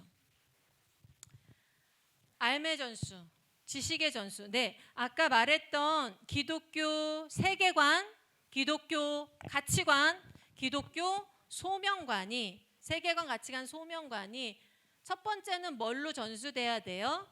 우리의 생각, 우리의 사상을 뭐하는? 채우는 지식으로 전수되어야 돼요. 네, 아이들이 창조, 타락, 구속, 회복의 구속사를 이 머릿속에 우리 삶의 원리로, 지식으로 깨달아져야 돼요. 말씀이 깨달아질 때 아이들의 예배가 달라집니다. 달라져요. 진짜로. 아이들이 정말 울면서 예배드려요. 이것과 이거는 차이가 있어요. 어떤 차이가 있냐면 그냥 찬양에 내가 오늘 힘들고 그런데 그 찬양이 마음에 다가오고 그래서 오늘 울면서 예배드리는 것과 와, 저 찬양의 가사의 저 내용이 그 내용이야 해서 울면서 예배드리는 건 달라요.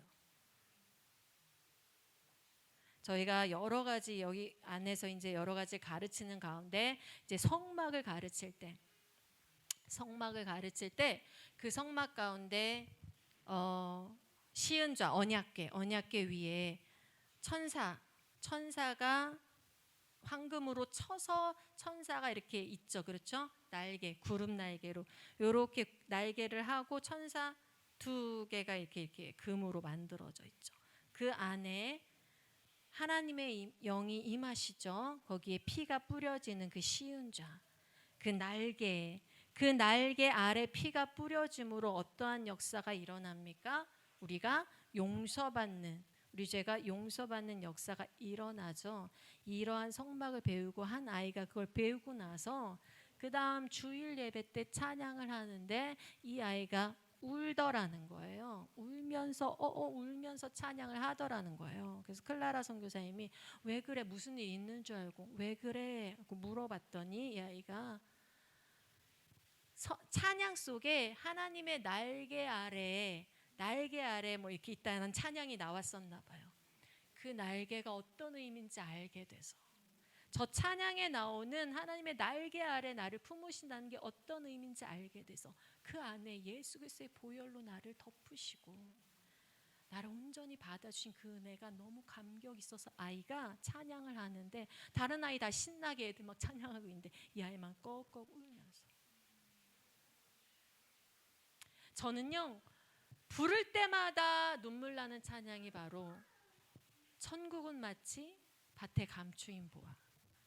되게 신나는 찬양이고 율동하잖아요.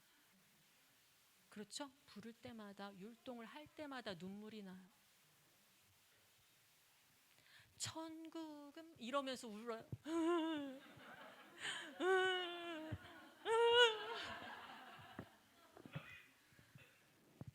이러면서 울어요. 왜? 그 천국 밭에 감추인 보화를 나는 발견했어.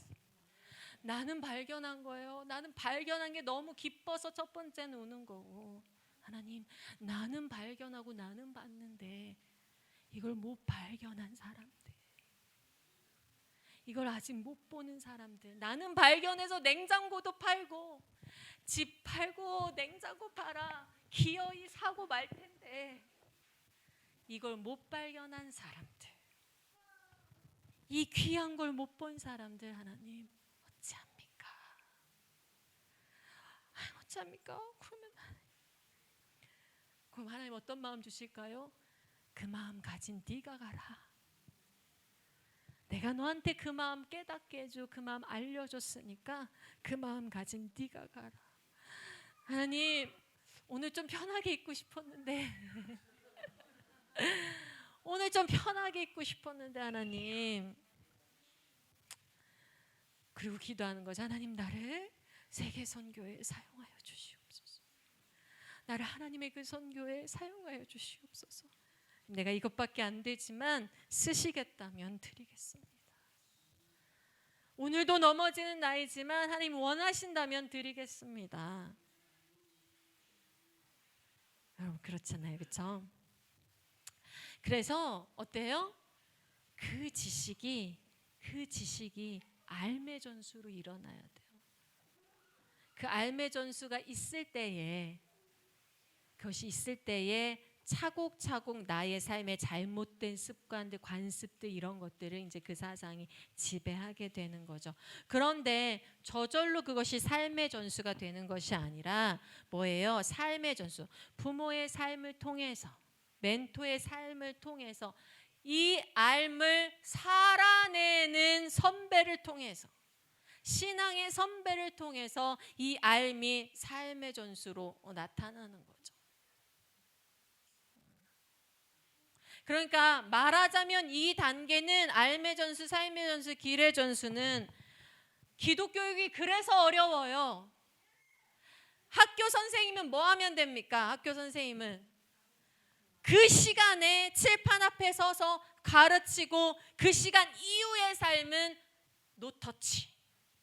서로 아는 척하지 말자. 그런데 기독교 교육이 어려운 건 뭐냐면, 부모든 교사든 기독교 교육을 하겠다고 하는 사람들은 이게 어려운 거예요. 뭐가 어려운 거죠? 칠판을 넘어서의 삶의 교육이 더 많은 거거든요. 영역이. 이 칠판을 넘어서서 부모가 휴대폰 사용을 어떻게 하는지, 칠판을 넘어서서 부모가 여가 시간을 어떻게 보내고 있는지, 이 칠판을 넘어서서 부모가 다른 사람에 대해서 어떤 이야기들을 쏟아내는지, 이 칠판을 넘어서서 부모가 돈을 어떻게 쓰는지, 이 칠판을 넘어서서 부모가 이 세상에 관한 판단을 어떤 식으로 하고 있는지. 삶의 전수가 뭘로? 알매 전수가 삶의 전수가 되기 위해서는 이원론적이지 않고 이게 여기로 가야 돼요. 그러니까 어려운 거예요. 그러니까 왜 이렇게 어려운 길을 택하신 거예요, 여러분? 에? 그 있잖아, 우리 학생들이 하는 말이 그거거든요. 예수 안 믿을 걸 그랬어요. 예수 믿기 전에는 편했는데 예수 믿고 나니까 예수를 버릴 수는 없고, 아니 내가 구원을 받기 싫다고 할 수도 없는데 지옥 가기는 싫은데 힘들어요. 뭐가 그렇게 힘드니? 막 이러면 뭐가 그렇게 힘드니? 그러면 사랑한다는 게 힘들어요. 빨래하는 거 힘들어요. 언제까지 이렇게 살아야 돼요? 무슨 군대, 아니 군대 와가지고 여기 군대 와가지고 막 예전에 그런 얘기 있었어요. IM 생활하면 군대가 편하다. IM 생활하면 군대가 편하다, 이런 얘기 진짜 애들 있었거든요. 그래서 우리 아까 클라라 선교사님 남편분이 제이콥 선교사님이잖아요. 이제 찬양 인도하신 분. 제이콥 선교사님이 해병대를 나오셨어요. 몸이 그렇게 여리여리하셔도 해병대를 나오신 분인데, 이분이 키운 제자들은 다 해병대 가는 거예요. 다 해병대. 그 전수가 되더만요. 해병대가 전수가 되더만요. 해병대 가는 거예요. 이 정도 생활할 수 있으면 해병대 갈 수 있다. 이렇게 예수 믿는 게 힘들대요. 여러분은 어떠셔요? 홈스쿨 하지 말걸, 기독교 교육하지 말걸, 이렇게 힘들 줄 알았으면. 그런데 가치 있겠죠? 네, 가치 있을 거예요. 충분히 그 길을 갈 만한 가치가 있을 거예요. 기꺼이 내가 하늘의 미랄이 되어서 내 모든 시간을 쏟아서, 내 모든 지혜를 쏟아서, 내 모든 열정을 쏟아서 기꺼이 내가, 하나님 이 땅에서 한 사람이라도 내가 제대로 세울 수 있다면 나의 삶은 의미 있습니다. 저의 삶은 얼마나 의미 있겠어요? 5명인데. 와, 그쵸? 5명인데 얼마나 의미 있겠어요? 다 한 명을 제대로 키워도 우리 삶은 의미가 있어요. 나 한 명이 어떤 한 명을 제대로 키워도 그건 정말 충분히 의미가 있어요. 충분히 가치가 있어요. 천하보다 귀한 게 한 생명이에요. 그러니 재산급이 얼마나 클지. 5명 다 하나님 선교사로 드립니다. 여러분이 이 길을 가고자 하는 거예요. 나는 알매 전수 에서 끝나지 않고 어디까지 가겠다? 삶의 전수. 그리고서 뭐를 제시해 줘야 되죠? 길을 제시해 줘야 되죠. 너희 앞에 펼쳐질 미래. 물론 직업은 자녀가 선택할 수 있어요. 이 아이가 선택할 수 있어요. 그런데 그 길에 대한 방향성, 무엇을 위해, 어떤 끝점을 보고, 어떤 목표점을 보고 살아가야 되는지, 그 길, 그 방향성을 전수하는 거. 말하자면 전수는 뭐라는 거예요? 끊임없는 뭐의 작업이라는 거죠? 멘토링의 작업이라는 거예요. 멘토링의 작업. 멘토링의 작업이에요. 그러니까 부모는 이제 양육자로서 자녀를 양육하다가 보호자로서, 양육자로서 자녀의 모든 부분을 다 만지고 섬기면서 하다가 자녀가 나이가 들수록 멘토링의 역할이 커져야 되는 거죠.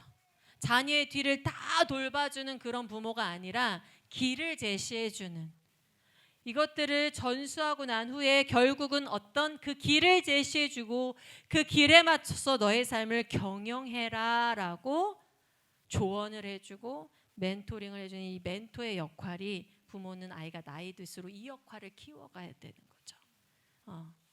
그런데 어릴 때는 마음껏 놀아, 그래 아이고 귀엽다, 아이고 한다 막 이렇게 키우다가 자녀가 사춘기 때 되고 이제 그때 돼가지고 그때부터 뭐를요? 쫓아다니면서 이렇게 해버리면 뭐가 되는 거예요? 멘토가 되지 않고 잔소리꾼이 돼버리고 마는 거죠. 그렇죠?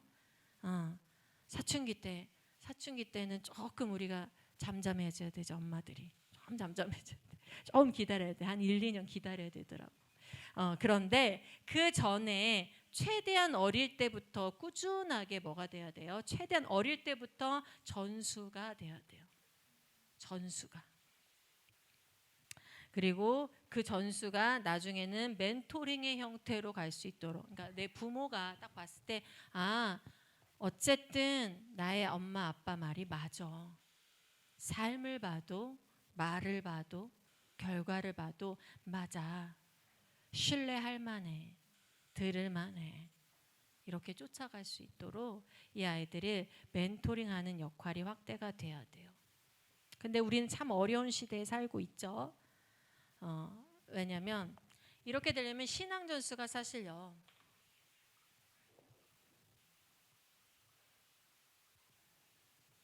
다 아시다시피 신앙 전수가 사실 3박자가 맞아야 되거든요. 어떤 3박자가 맞아야 됩니까? 교회와 가정과 학교의 3박자가 맞아야 자녀가 이제 여기에 있는데 자녀가 가정과 교회와 학교가 일관된 교육, 통일성 있는 목소리, 또 어른들이 그러한 삶을 같이 곳곳에서 전수해 주는 그런 공동체 안에 아이가 있어야 건강하게 자랄 텐데 이 학교, 교회, 가정 이게 따로따로 다르다 보니까 아이한테는 사실 미안한 말이지만 우리 아이한테 진짜 충분히 정신분열증이 나타날 수 있을 만한 그런 지금 사회 환경 가운데 놓여져 있단 말이에요. 분열이 일어나요. 말과 삶이 다른 세상. 눈에 보이고 쫓아가는 것과 지켜야 하는 것이 충돌하는 세상. 그래서 신앙 전수에 있어서는 이 3박자를 어떻게 만들 것이냐. 여러분은 그래서 학교를 가정에 넣으신 분들이 있을 거예요. 그렇죠?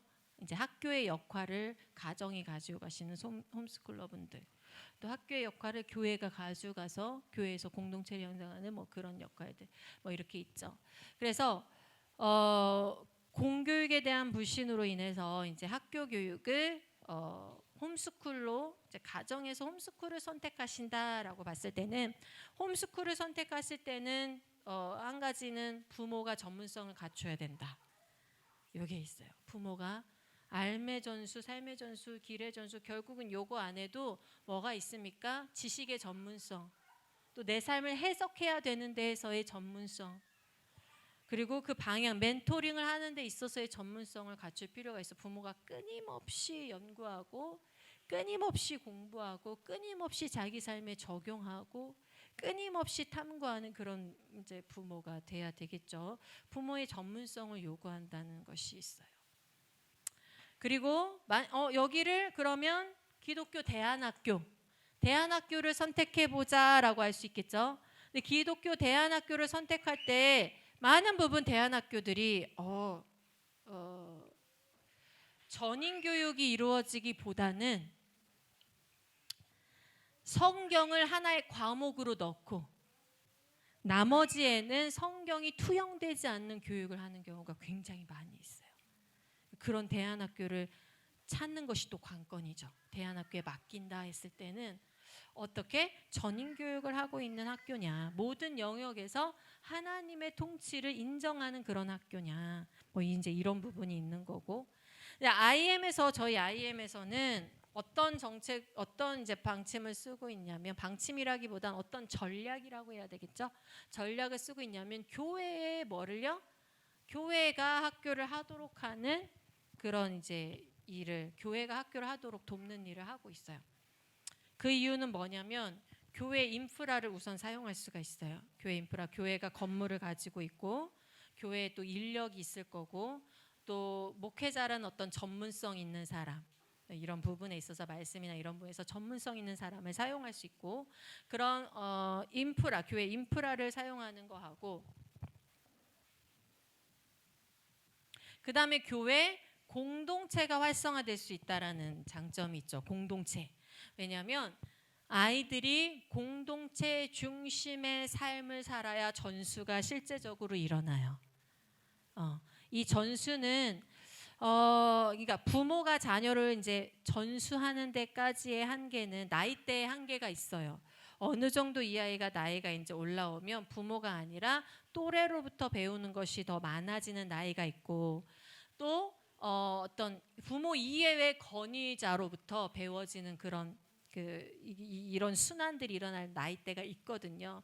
그래서 그런 것을 위해서 봤을 때는 아이를 건강한 공동체에 넣어주는 것이 굉장히 필요하죠.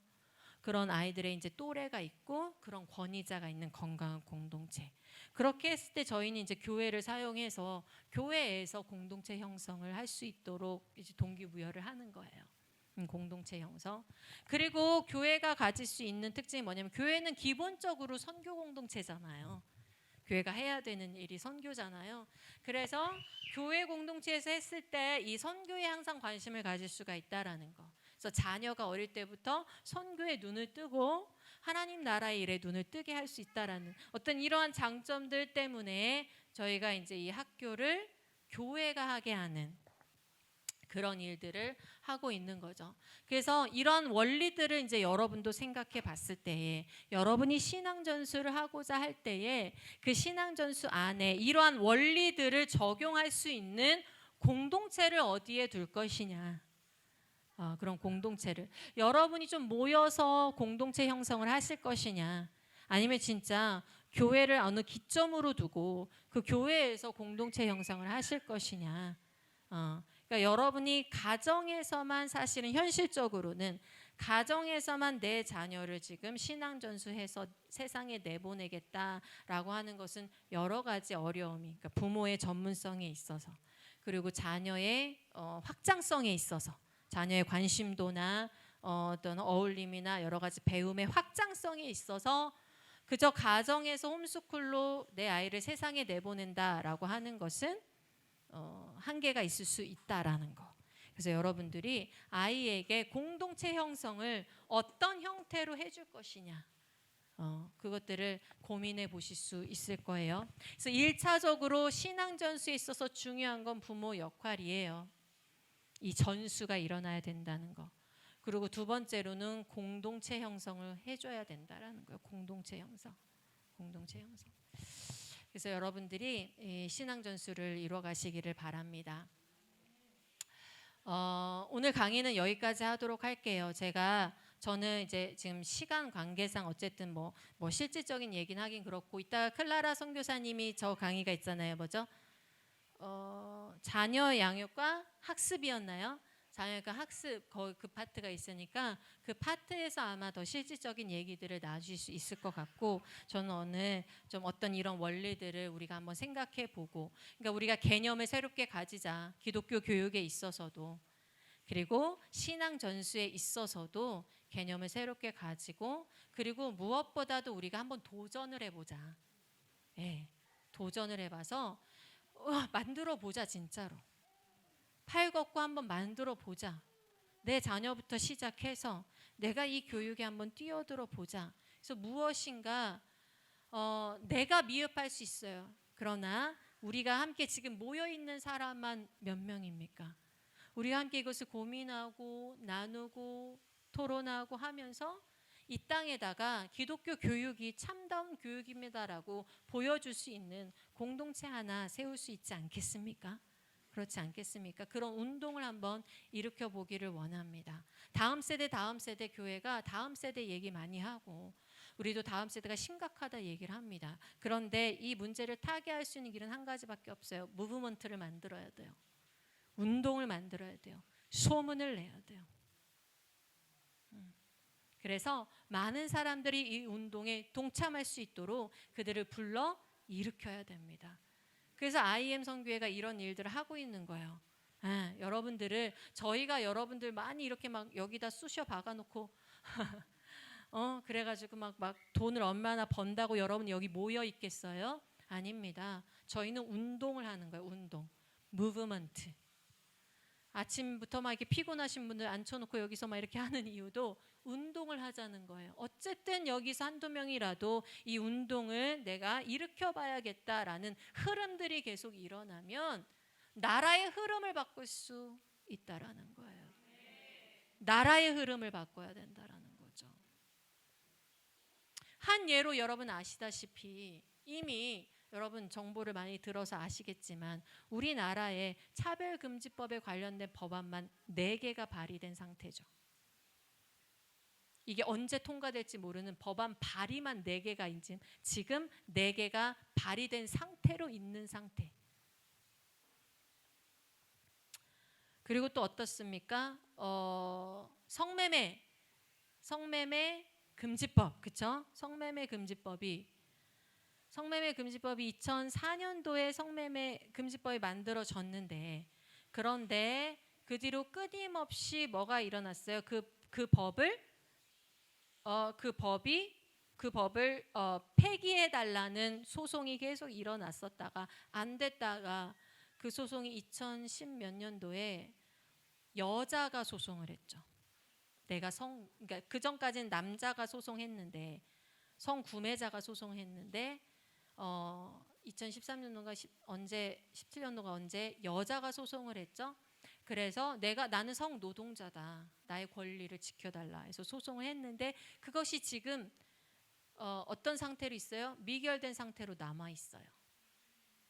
그러니까 언제 이것이 통과가 돼서 뭐가 될지 몰라요. 성매매가 합법화될지 몰라요. 이런 한국이 이런 위기 가운데 이걸 예로 든 이유는, 그런데 그런 것들을 했을 때 그것이 뭘로 일어나야 돼요? 끊임없이 무브먼트, 운동이 일어나서 이런 소식들을 끊임없이 사람들에게 알리고, 사람들이 끊임없이 주변 사람들에게 그것이 옳지 않아. 성경의 원리는 뭐예요? 하나님이 성경은 성별이 2개, 남자와 여자로 창조하셨고, 성관계는 어디 안에서만? 결혼 안에서만, 사랑 안에서. 이게 청소년들한테 물어보잖아요. 성관계는 누구랑 해야 돼? 그러면 사랑하는 사람이랑요 얘기해요. 결혼이란 대답이 안 나와요.